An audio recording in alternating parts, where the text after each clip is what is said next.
And how's it going, everyone? And welcome to No Fun Allowed. And today I want to talk about movement in D&D. Of course, the whole 5-foot square thing is absolutely ridiculous. It's been covered by so many people.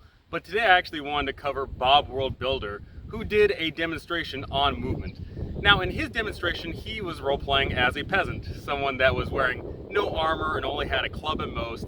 And he tried moving and was obviously able to move far quicker than normal. But today I am going to be wearing a whole bunch of stuff to see how much that actually hinders us. So today here I wanted to show off what I am wearing. And for this, we can see that this backpack here, if I can actually get it hooked on there. Alrighty, so as we can see here, this backpack weighs 24, 5-ish pounds, 24. Yeah, let's just say 25, just as a rough estimate there. And of course, this vest, however, this is the big chonker. This one weighs approximately 60 pounds. So we're gonna be putting on a lot of weight here, and we'll see how that actually hinders our movement.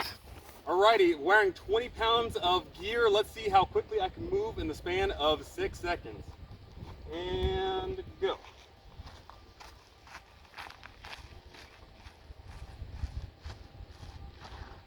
Alrighty, so I could move, I can move 30 feet with 20 pounds, you know, just a nice little power walk, nothing too fancy.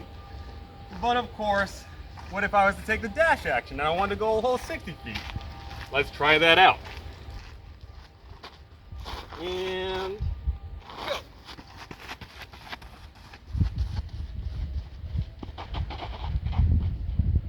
As we can see there, 20 pounds, that's not going to affect us too much. We can easily move the distance of a D&D round.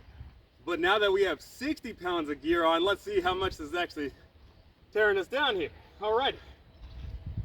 And go.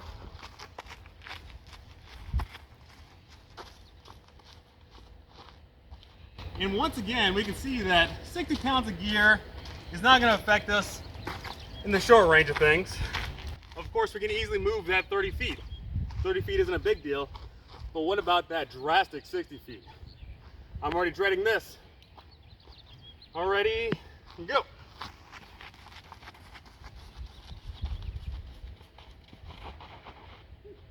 So as we can tell there, you know, it's a little bit of a work, you know, 60 pounds of gear, moving 60 feet, it's definitely doable.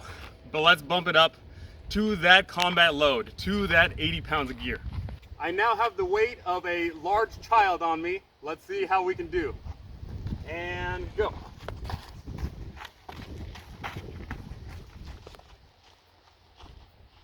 It seems that the walking part of your turn, in the span of 6 seconds, you can easily move the distance. Of course, there is other variables. In a round of combat, you would be swinging your sword, doing magic and all sorts of other things, but for this instance, of course, we are just using the equipment. Now let's see how we can handle moving 60 feet in 6 seconds.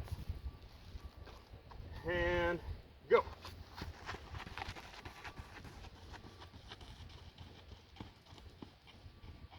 Now I can see why the charger feat is so incredibly dangerous. If I'm 170 pound me plus 80 pounds of gear and I charge straight long into someone, it's gonna hurt. I've got momentum on my side. So in my own conclusions here, I can see that the combat movement in D&D is semi-realistic in a sense. Yeah, of course, in a short burst you are pretty quick, but think about the fatigue of wearing 100 pounds of gear on you at all day, every day, right?